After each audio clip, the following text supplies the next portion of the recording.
Today, this is a special one, okay? I simply want to go over 2 sales techniques that anybody can use in any business to take you to the next level. If you're currently generating leads in some form or fashion, whether that's for motivated sellers or whether that's for clients in some kind of business, you're going to be able to use these 2 sales strategies to close more of those leads and then also to be able to make more on those leads. So you guys be sure to stay tuned to this video and watch it all the way through if you want to increase the amount of money that you bring in for your business.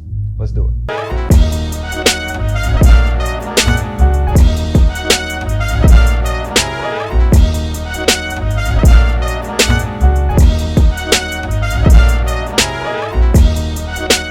What's up guys, it's your boy, Swan Belcher.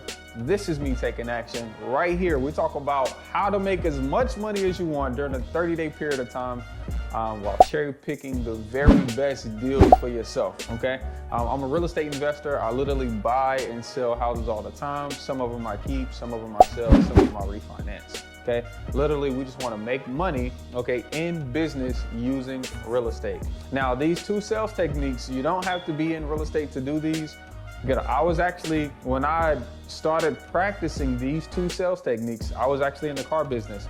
So I worked for Crown Honda at the time, and I came across these by accident, but literally when they worked for me 3 times, you know, I always look back and say, hey, what was successful? Why did I get this sale? How did I get this sale? You know, on this deal, I made more money. This deal, I made less money. What did I do when I made more money, you know, that contributed to me making more money? And then how can I do this again intentionally this time so that way I can keep getting the same result? This first one, it takes a lot of courage to do this because literally, I want to say the first time I actually pointed a customer in the opposite direction of buying from me, it seemed so wrong to everyone else that I kind of got beat down for it. I'm working at the car dealership. I'm in the used car section at this time. I wasn't in e-commerce, so it wasn't a bunch of phone calls. You have to go out onto the dealership lot, pick up people off the lot, get them in your seat, do a questionnaire with them, you know, and figure out, we called it a guest sheet, you know, like a needs analysis. It was this young man, it was an older guy, maybe in his upper 40s, and he was looking for a car for his son. Now, this guy was super intellectual. He was definitely very logical. And I picked it up right off gate. So I didn't even write a guest sheet with him, you know. I knew I just needed to make eye contact with him and be open and honest and transparent with him, no matter what honesty looked like. About 20 minutes into the conversation, I had already found out that he had been to 3 different other dealerships. If he needed to pay cash, he could pay cash. He would prefer to just finance because he's a 750 credit score. Whatever money he needed to put down in order to get the best interest rate and financing rate, he could. But at the end of the day, he's looking for a car for his son. Oh, I asked him what dealerships he went to and what cars did you see at those dealerships?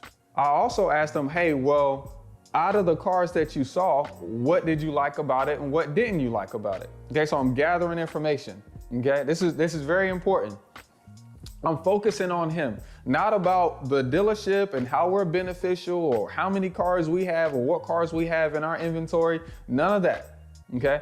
I'm asking him about his previous experiences at that time, what he liked, what he didn't like, and what he would. And out of those 3 cars and those 3 dealerships, I said, which car so far do you like the best? He said, man, I like this 07 Volkswagen GTI. I said, GTI? I got a GTI. Literally. I said, man, I got a GTI. Mine is a 07 too. I said, what color is it? He said, it's silver. I said, mine is silver, you know? And he said, man, you know, my son would love that car. I know it's a little sporty, a little fast, you know, but my son would love that car. I said, man, you need to get out of my seat and you need to go back over to that dealership and you need to buy that GTI. Your son's gonna love that GTI. He said, you're telling me to leave? I said, bro, go get the GTI.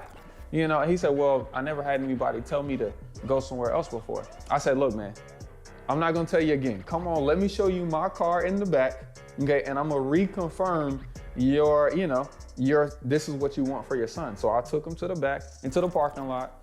You know, unlike what my manager my manager stared me in the face because he could hear me saying this to this customer at this point. And it was a slow day for us. And he's staring me with this evil eye, Mike Hilton. And I took him to the back, showed him my GTI. I said, bro, is this the car? He said, yo, this is exactly it. The leather seats, the sunroof. Yeah, I was like, bro, I love this car. You know, I bought this car, you know, in college. My dad helped me buy it. I shared my story with it. And I said, bro, just leave, go get that car. And literally the guy went, he bought that car. He sent me a text message after the fact. He said, thank you. You know, my son loves the car. Later on that day, he bought it. He said, hey, Sawan, thanks so much. I appreciate it. So I didn't sell a car that day. And when I went to lunch, I met with Cedric. Some of you guys might know him as Cold Crush because he does a lot of property management for big real estate investors now. But I was talking to Cedric and I told him what happened. And he said, man, don't ever tell anybody that you did that. I said, bro, why? Like I really helped him. He loved it. He said, bro, don't ever tell anybody that you pointed somebody else to another dealership. Okay. Something magical happened 30 days later, the following month. 30 days later, something magical happened. Without any notice, okay, without no phone call, without no text message, that same customer pulled up in this silver GTI at the dealership. He came straight to me, didn't want to talk to nobody else. He came straight to me and he said, yo, Sawan, my son loves this joint, but it's too fast for him. He doesn't know how to control the pedal. He already got 2 speeding tickets. And I'm not gonna, this is too fast for him. Out of everybody that I talked to, you were the most genuine and honest person I talked to. I need another sporty car that's not as fast for my son. And you let me know what to buy and I'm gonna go with it. And I was like, what? Whatever car I choose? He said, bro, whatever car you choose, I'm gonna buy it from you, okay? Literally, I went to my sales manager at this point. I said, hey, Mike, the guy is back. He wants to buy a car from me. What car is sporty, 2-door, good on gas, kinda slow, okay, but I can make the most amount of money on it. He gave me this car. I took it over to the guy, no questions asked. He said, hey, great, I'm gonna buy it. How much do I need to buy it for? Okay, literally, because he had so much trust in me, I was able to make a $5,000 deal, $5,000 profit deal for the dealership, all because I was brutally honest in the beginning. I was willing to ask the client what his goals were, what he's been through already, and then, hey, out of what you've been through, out of your choices right now, what's the choice that you would choose, okay? Give him a genuine, bro, you want this. This is what you just told me. And because I'm so brutally honest, people will trust you and come back to you to do business because you're so brutally honest and looking out for their best interest. Because of that, I was able to, and just so you know, in the car dealership at that time, $5,000, a profit for the dealership brought in $1,000 for me. Okay, and on average, I was making about 45 to $5 grand a month. So that one deal made my week.